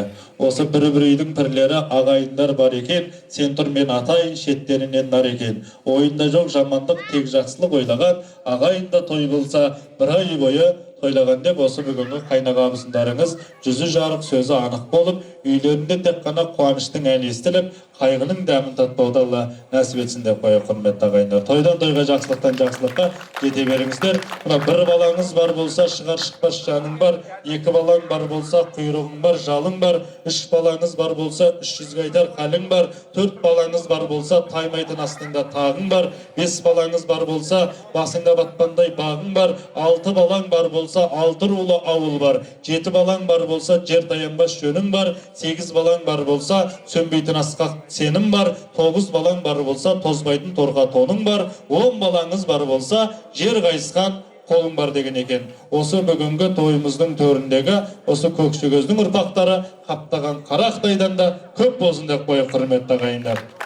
Ал енді бүгінгі мен қашанда жалғыз өзім жүрмеймін, жалғыз жүріп жалғыз өмір сүрмеймін. Жер-жердегі достарымды санасам, аспандағы жұлдызбенен бір деймін деп, осы бүгінгі тойымыздың төріне арнайы ат терлетіп келіп отырған Нұржан ағамыздың достары, Нұр Тілеудің әке шешелері бір қол соғып қошеметтеп қойсақ, осы тойымыздың төріндегі ат терлетіп алды қырдан асып келіп отырған, құттық адамын басып келіп отырған, жүздерінен нұрын шашып келіп отырған, осы пейілдері тасып келіп отырған, асқар зуқыра бастаған, Еркебұлан Гүлзария, Төлеген Әлия, Нұржан Раушан, Гүлшат Рахат, Гүл Жазира, Жұбаныш Айжан, Нұрлан Зина, Ғани Айгүл, Жанат Зәуреш, Мұхтар Нұржамал, Берік Айгүл, Сара Ғалымжан, Фатима Әлімбек, Сарқыт, Бауыржан Бағила, Ауданбек Ағмарал, Сарын Айгүл, Орынбасар Гүлбану, Марат Мервет, Көркітмәлі, Шолпан, Алмас Гүлнар, Диас Гүлмира, Мұхан Зухра, Мәлік Жадыра, Нұрболат Рабиға, Өрісбек Айгүл, Жаңабек Парыза, Қозбай, Шолпан дейді кәнеке. Барша ағамыздың достары, құрдастары, жекжаттары. Қозау қошеметтеп қой кәнеке. Ол кезде бәрі тәттеді ауылда көшенің заңы қаттеді әнеге бауырға. Бәрекелді рахмет, құрметті апа мамалары, осы ата аналары болған, осы бүгінгі тойымыздың төріндегі Нұржан ағамыздың құрдастары, достары, Жамбылдың жасына жетіңіздер дегіміз келеді. Немере көріңіздер, шөбере көріңіздер, шөпшек көріңіздер. Баяғыда бір апамыздан сұрапты, апа немере тәтті ма, шөбере тәтті ма десе, апамыз айтыпты, немере ғой, немере тәтті деп. Шөбере десе өзінің апасы пайда болады деген деп жатыр дейді. Сол айтқандай бүгінгі шөберені де, шөпшекті де көре беріңіздер, осы тәттілігін сезіне беріңіздер дегіміз келеді. Ал енді осы бүгінгі тойымыздың төрінде әрмен қарай сәйлемізді жақсылап салдырсақ.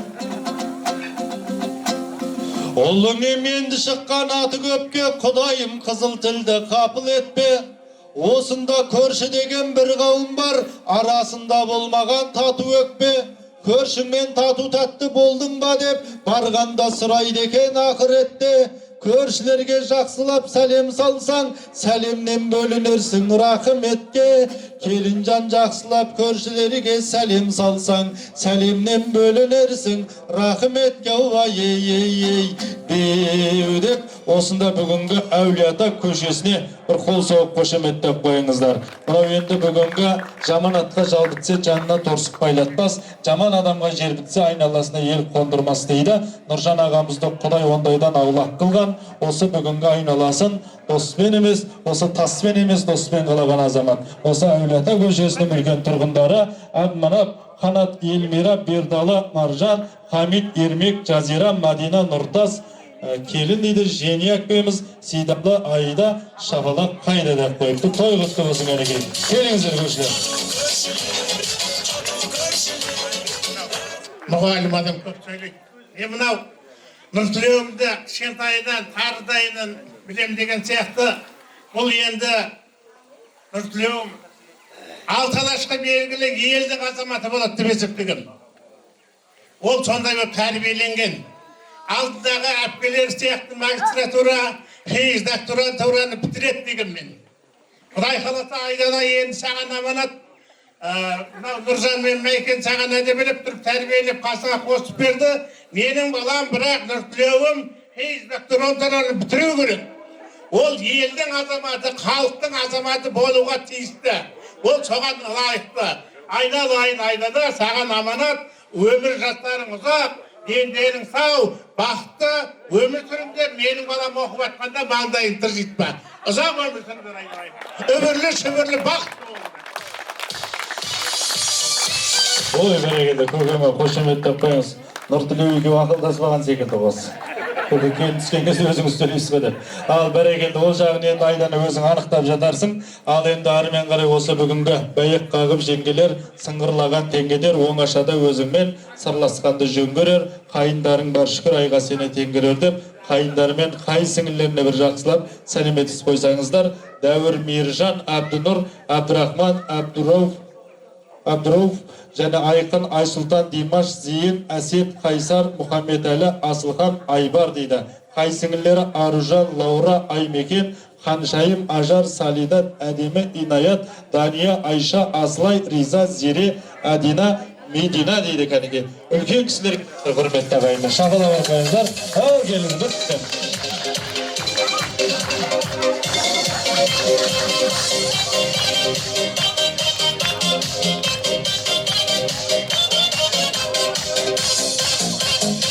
Ой, canım. Bәрекелді, рахмет. Ай, мынау қалып кетті ғой осы қалып кетті ғой. Ақшасын берсеңіздер, шайналайындар. Ақшасын берсеңіздер. Ешкім баласы қағып кетпесін, құрметті ағайындар. Бұларда бір үлкен кісі сияқты аталмай қалса қазір шу шығаратын кісілер бар, құрметті ағайын. Ал бәрекелді, рахмет осындай бүгінгі қайындары, қайын шүңгірлермен сырлас болып, осы бүгінгі жақсы осы қайын мен жеңге бола беріңіздер дегіміз келеді. Ал енді мына құрметті ағайындар, мен алтынды жерге көмсең сыны кетпес.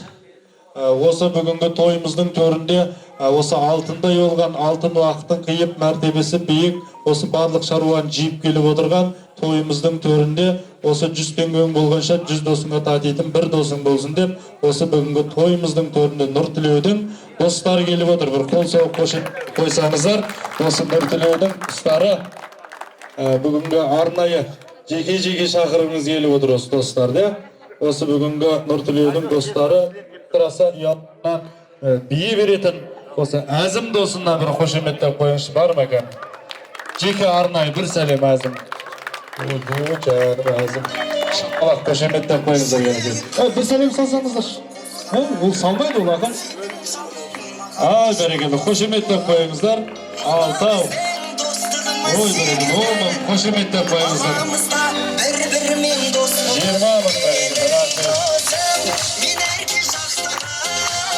Әзім досы, әшін адам әшке тақпайды дейді, тегін баламыз еген көріп тұр. Ал енді елдар бар ма кәнеке?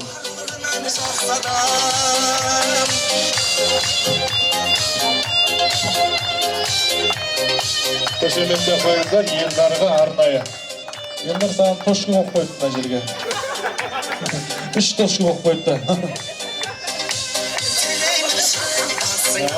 Бәрекелді, рахмет. Бар ма? Шағала құрып қойыңыздар, құрметті ағайындар. Рахмет. Настроениесі болмай қалды. Таксиге ақша қалмады ойын. Ал енді осында бүгінгі повар дейді. Шеф повар Асыл Ақерке дейді. Бар ма кәнеке? Менің деген повар бұлтын. Повардағыдай доллар болсын деп қойып кәнеке кәнеке. 20, 30, 40. Бәрекелді шағала барып қойыңыздар. Айтпаймын бүгін заказ жоқ, жетеді деймін осы кісілер. Бақтияр бар ма? Дружок болған кәнеке. Осы бүгін. Бақтияр. Жамбыл облысы. Қошеметтеп қойыңыздар.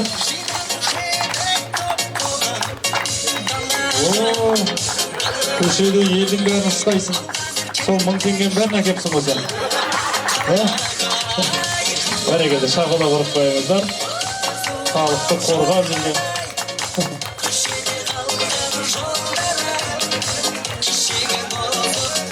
Ой, бәрекелді. Милициясың ба сен? Милициясың ба? Білмейді екенсің бірақ. Ал, ермек бар ма кәнеке? Ермек.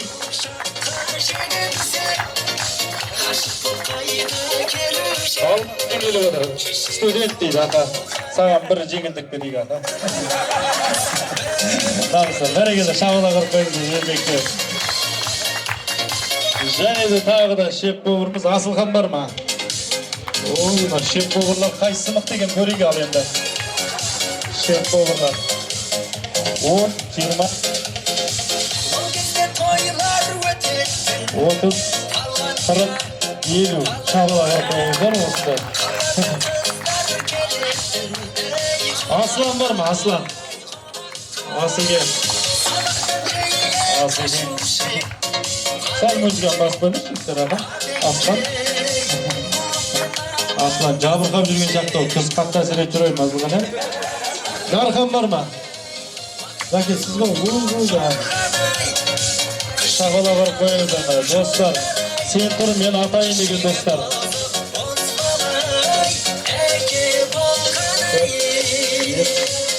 6, 7, 8, 12, 13, 14 Есеуден 2 кетті. Шағала барып қойыңыздар ақа. Ой, бәрекелді. Шағала барып қойыңыздар ақа.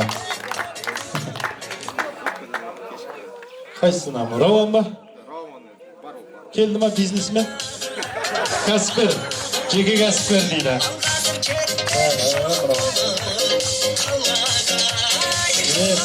10, 15, 20, 30, 35, 40, 45, 55. Кәсіпкер сумкаға қарай кет. Ой, бәрекелді, 65. Бәрекелді. Юлнұр бар ма? Юлнұр. Юлнұр досына. 4, 6, 5, 9. Olur mu? Kızdan bala gene. Nisa'nın көрсетпейді ona bala. Рахмет Юлнұрға. Серік болсын алмат тұрған досы. Ақкөл Кубазанын бастырдық.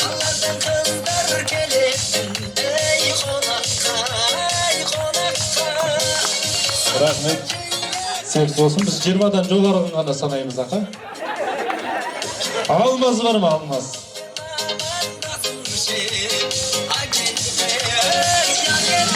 Алмаз досына.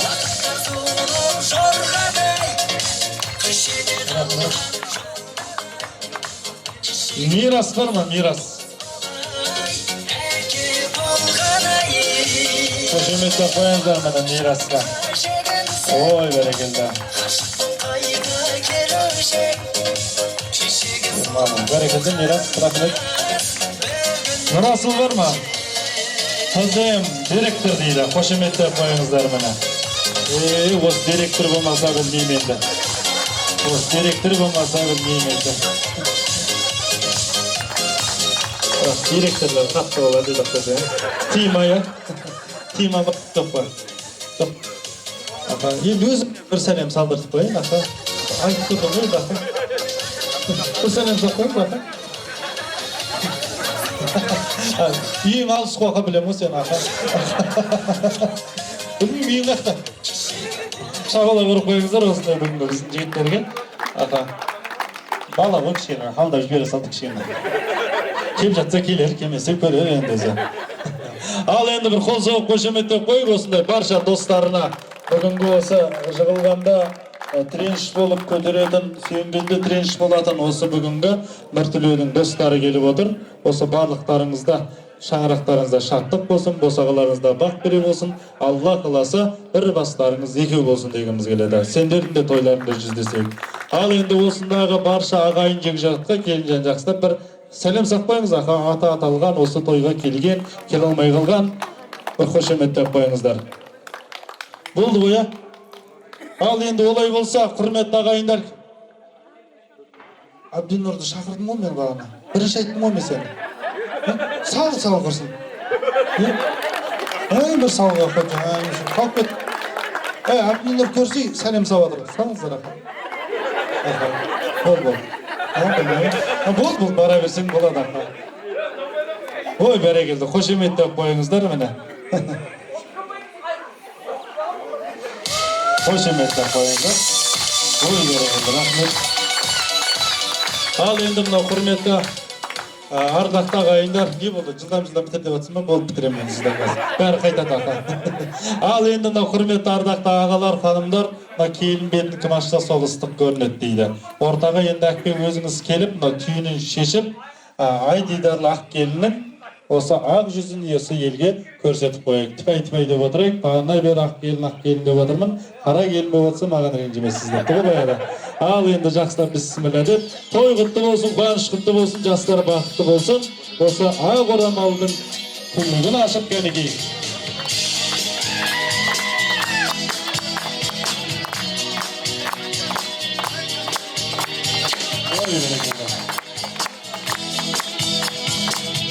Тоқтауды бере салсаң бізге. Ал енді мынау құрметті ханымдар, мырзалар, осы бүгінгі келінімізге бір қол соғып қошеметтеп қойыңыздар, көрімдіктеріңіз болсын. Әкпе оқтауды қанша жыл ұстадыңыз? Қанша жыл ұстадыңыз оқтауды? Көрініп тұр, біраз өже шығарып қақты, майыс кетті. Ал енді бүгінгі осы Қонайып бабамыз айтқандай, жақсы келіннің қолында оқтау болады, тілінің тоқтауы болады деп, осы өзіңіз менен кетті, саған жетті, Нұртілеуді қуып жүрме, сабап жүрме, асханада наныңды илеп жүр деп табыстап қойыңыздар. Ой, бәрекелді. Айттыңыз ба? Айтып алыңыз осы жерде. Айттыңыз ба? Келін болып кірдің, кемпір болып шығасың деді ба? Оны не істейсіз? Орамалды не? Кімге? Не бар еді? Онда ана жігіт көз жаудырып тұрған ол кісі. Мен де үйленетінім деп. Ақшасын берсін, ақа. Ойғы ақшасын. Өсті жолын болмайды сен бауырым, ақа. Ал, қошеметтеп қойыңыздар. Көре берсін ба? Бәрекелді. Ой, мұнай. Бәрекелді. Атасы жумар дегендей. Шағала көріп қойың, ақа. Ал, бәрекелді. Рахмет, ақпен. Орамалды қайын сіңілім көптен бір келін күтіп жүреді. Осы қайын сіңіліме жұғысты болсыншы. Қай кісі ол? Ой, шағала көріп қойыңыз. Қайын сіңілі арнайы. Тойдан тойға. Бәрекелді. Сен бауырым не істейсің бүгін? 2000 теңгені аласың да? Шема? Өкіресің бүгін қалжың айналайын. Бақытты бол, ғұмырлы бол, ақа.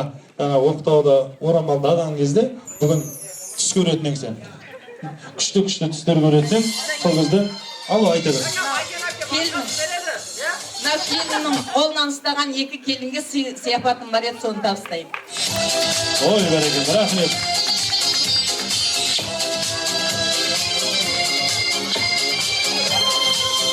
Бәрекелді, рахмет. Мен бағана бері құрметті ағайын бет ашып байқамай қаптым, екі келін сәлем салдым, осы екі жеңгеңе бір арнайы жақсылап сәлем салшы айналайын. Самайсыздар ма? Ой, танкиге самайсыздар ма деп отырмын ғой? Иә? Ой, бәрекелді, ақ келін келдіңдер, молодец, күшті. Өз Нұртілеу өзі шешіп беріп жатыр өз байқауында. Ал енді рахмет, мынау құрметті ардақтаған Нұртілеу келіп олдауға қарай келсеңіз, бір қол соғып қошеметтеп қойып жастарымызға. Қасына қарай тұрып. Ал енді мынау құрметті ардақты ағайындар, жастарымыз бақытты болсын, өмірлі болсын, шүбірлі болсын, жусандай түбірлі болсын, Қазақстандағы менмін деген бақытты отбасының бірі болсын деп құрметті ағайындар. Мынау енді Нұртілеу қолыңа қондырып атқан құсың құтты болсын.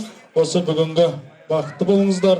Бүгінгі жақсы тілектің бәрі, ниеттің бәрі қабыл болсын. Осы өмірлік жолдарыңызға ақ батаның барлығы армандарыңызды орындай берсін дегіміз келеді.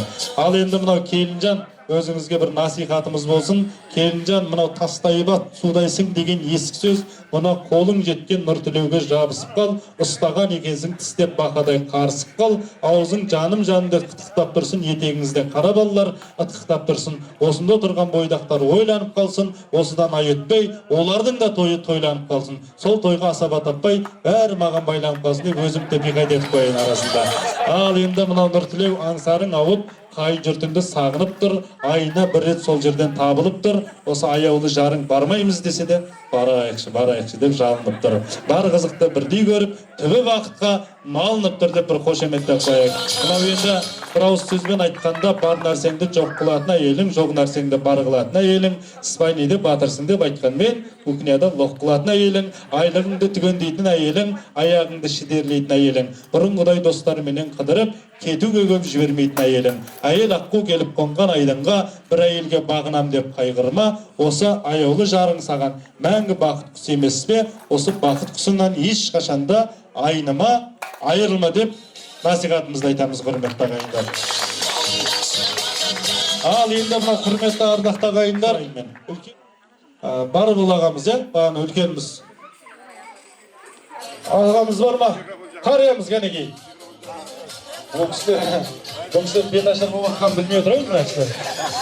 Беташар бүгінгі 2 жасқа бата берейік. Аха.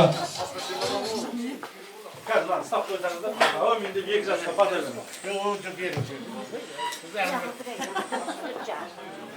Құдай қолдасын, әруақ қолдасын. Енді жаттанды бата. Бір шайық не істеп қойын, сет тартпайға батыр аха. Әруақ қолдасын. Мынау 2 жас бақытты болсын. Тастай батып, жаңа келін судай сіңсін. Мынау біздің әулетке, бізге керегі сол. Мына Майкөннің 10 қанатын алып жүрсін. Бір белгілі бір, үлкен бір адуынды келін болсын. Анында момынның керегі жоқ бізге. Сол үшін әруақ қолдасын, адуынды келін жақын болсын. Адуынды келін болсын деді, мәкеләкте құлағыңыз қалсын сәға. Ал енді мына құрметті ағайындар, мына бүгінгі 2 жасымыз бақытты болсын, мына бүгінгі әрбір айтылған тілектер, ниеттер қабыл болсын дегіміз келеді. Әкпен банк керек па, келін керек па, қайсысы керек? Келін керек дейді. Ал енді мен Нұртілеуге ұстатайын, айлық емес, апталық емес, күндік табысы осындай болсын, құрметті ағайындар осы. Келініміз шетінен ала береді Алла қаласы. Ал енді мына құрметті ағайындар, осы бүгінгі жақсы тілегімізде, ниетімізде қабыл болсын дегіміз келеді. Бүгінгі енді Нұржан аға не болдық? Жаны манаурап қарап отырсыз, бір қимастық бар ма? Тыңдап отырсыз ба? Ай бәрекелді. Рахмет енді. Мынау енді Келінжан, осы бүгінгі ардақты асыл ерің Нұртілеу, осы елдің алдында қай қолын көтерсін осы? Тыңдап тұр ма? Елдің алдында қай қолын көтерсін? Оң қолын, сол қолын көтерсін. Оң қолын көтеріп қойған. Қош бол менің бойдақтығым деп қойшы ақа. Болды. Ал көке бітті. Келінің айтқанынан шықпау басталды міне. Оң қол десе оң қол, сол қол десе сол қол көтеріледі Алла қаласа. Ал енді мына құрметті ағайын, қазағым болады дей қыран елсің, шапқанда шаң жуытпас құла керсін, бабалардан аманат болып қалған, осынау кең далаға мұра керсін. Жастарымыздың жүзіне шуақ енсін, қарттарымыздың аузында дуа болсын. Ер жеткендер еліне келін әкеп, бой жеткендер тұрмысқа шыға берсін. Шаңырақтың ұйқысы болып отырған келіндер туа берсін.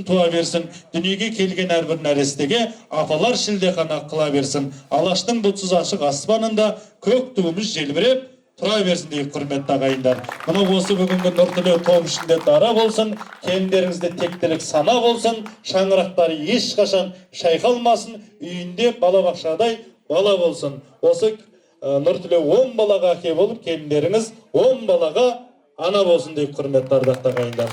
Ал енді бүгінгі құрметті жеңгелер келінді офисіне апарып тастайық аға сразу осы жерден. Аға, қайғы екен білесіздер ғой, ақ көкіне аман болды аға, біледі екен. Шақалаға қызым, артынан жүр. Не болмаса алдына түс. Шақала құрып қойыңыз. Рахмет. Кейін неге қалғанымыз неге құрметті ағайындар. Мынау енді тойдан тойға, жақсылықтан жақсылыққа жетіңіздер. Мынау секектеп сұр қояндай қайғы қашсын, тойшының тасып толып байлық ассын. Көңілді көк әлемге көтеретін тойларың тоқтамасын, көкше көздер, бақтын беттер. Той қаласын дейміз, құрметті ағайын. Алла қаласа осы екі жастың үйлену тойы, осы бүгінгі бесік тойында жүздесуді Алла нәсіп ете берсін. Ал енді бір жақсылап, аяғымыз қалғанша, көңіліміз қалғанша, ағамыздың достары, жастарымыз бар. Билейік кәнеге, суретке түсіңіздер. Рахмет, тамада. Дауысы бастал музыканың. Тамадада бөтен адам емес ағайындар. Өзіміздің ауылдағы Бегім Құлыва Мая деген мен кластасым бар. Соның баласы жиен бізге. Лестің немересі, е? Рахмет, қошеметтер қойыңыз.